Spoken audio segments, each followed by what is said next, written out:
নমস্কার বন্ধুরা, কেমন আছেন সবাই? বং কিচেন উইথ বনানী চ্যানেলে সবাইকে জানাই স্বাগত। আজকে আমি প্রথমে নিলাম টমেটো, তারপরে নেব আলু, তারপরে নেব পটল, এই নিয়ে তারপরে নেব চিনি, লঙ্কার গুঁড়ো, তারপরে নেব গরম মশলা, তেজপাতা, জিরার গুঁড়ো, আর আমি নেব ছানা। আমি একটি পটল আলু ছানা দিয়ে আজকে একটি নিরামিষ তরকারি করব, যেটাকে ডালনা বলে সবাই। প্রথমে গ্যাসে আমি কড়াই বসালাম। কড়াইতে আগে একটু তেল দেওয়াই ছিল। তারপরে আমি তেলটা আরও একটু তেল দিয়ে দিলাম। এরপর আমি নিয়ে নেব একটা মিক্সিং জার। তার মধ্যে আদা নেব, আর অল্প কিছুটা টমেটো নেব, আর নেব কিছুটা গরম মশলা, কিছুটা দারচিনির দানা, আমি সেইগুলো রেখে দেব ফোড়নের জন্য। এরপরে আমি ওটাকে মিক্স করব।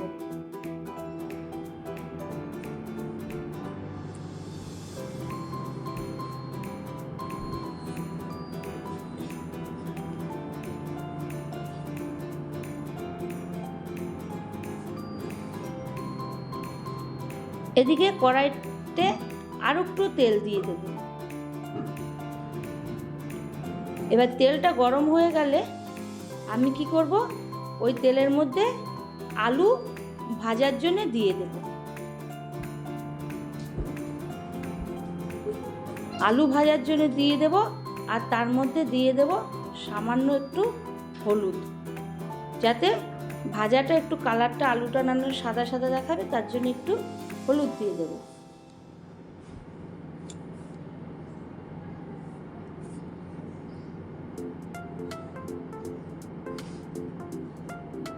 এরপর আলুটা ভাজা হয়ে যাবে।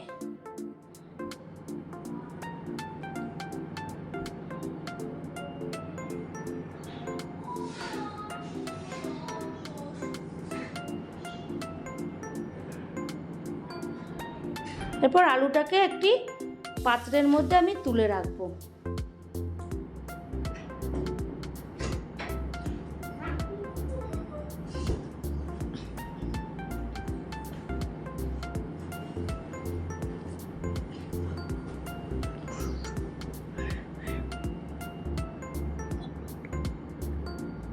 তোলা হয়ে গেলে আমি ওই তেলের ভেতরেই আবার পটল দিয়ে দেব।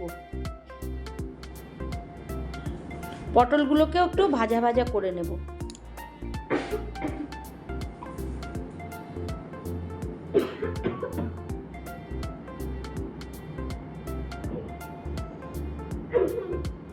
ওর মধ্যে একটুখানি হলুদ দিয়ে দেব, দিয়ে এবার পটলটাকেও ভাজবো।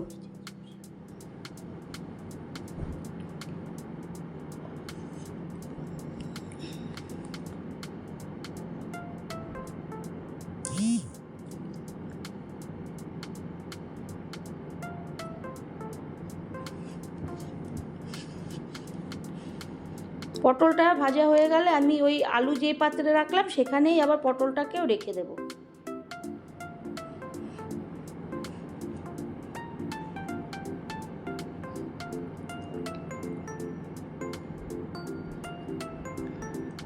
এরপর আমি ওই ছানাটা যে করা ছিল সেই ছানাটাকে ওই তেলের মধ্যে দিয়ে ছানাটাকেও একটু ভেজে নেব। আগে থেকে ওটাকে পিস পিস করে কেটে রেখেছিলাম, এবার ওটাকে একটু ভাজা ভাজা করে নেব।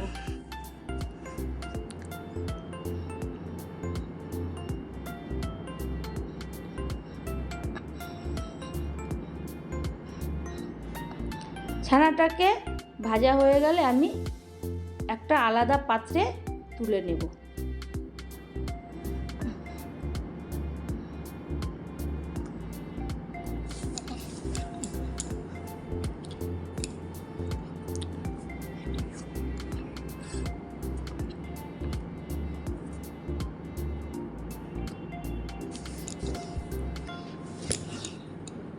এরপর আমি কড়াইতে আর একটু তেল দিয়ে দেবো, কারণ ওগুলো ভাজার পরে তেলটা কম হয়ে গেছিলো। আর একটু তেল দেবো। এবার ওই ডালনাটা তৈরি করতে হবে, সেই কারণে। এরপরে আমি জিরা ফোড়ন দিয়ে দেব তেজপাতা আর দারচিনি।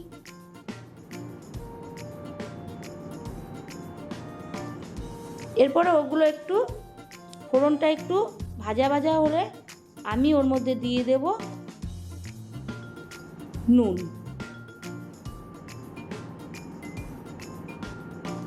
এরপর দিয়ে দেব হলুদের গুঁড়ো। এরপর দিয়ে দেব জিরার গুঁড়ো।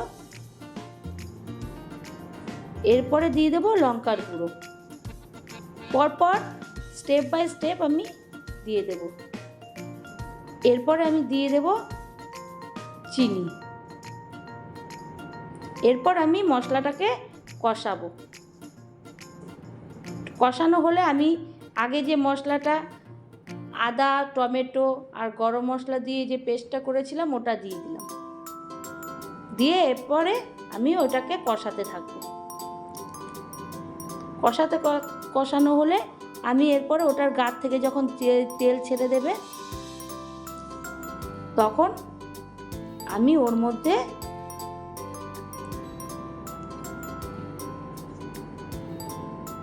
একটু ফুটে উঠছে এখন।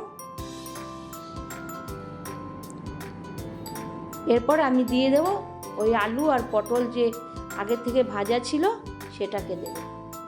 দিয়ে এবার আমি কষাবো ওটাকে, ওই মশলাগুলোর সঙ্গে আলু পটলটাকে কষাতে থাকবো।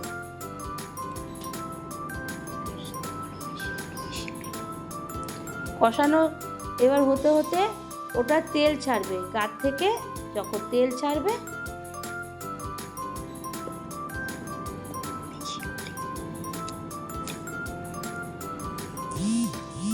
এরপর আমি দিয়ে দেব ওটার মধ্যে ওই মশলার জলটা দিয়ে আমি এরপরে দিয়ে দেব দুটো কাঁচা লঙ্কা দিয়ে দেব। কাঁচা লঙ্কা দেওয়ার পরে আমি দিয়ে দেব একটা থালা দিয়ে চাপা।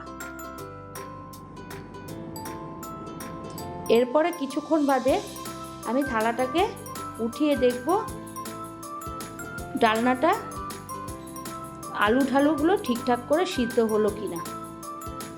এরপর আমি দিয়ে দেব একটু টমেটো কুচি। এরপরে ওই যে ছানাটা ভাজা ছিল ওই ছানাটাকেও দিয়ে দিলাম। এরপরে আবার একটু ভালো করে ওটাকে নেড়ে চেড়ে দেবো। এরপর আমি আবার ঢেকে দেব। ঢেকে কিছুক্ষণ পরে আমি আবার তুলে দেখবো আমার তরকারিটা হয়ে গেছে। বন্ধুরা, যদি এরকম ছানা পটল আলুর ডালনা ভালো লাগে বাড়িতে একবার করে দেখবেন।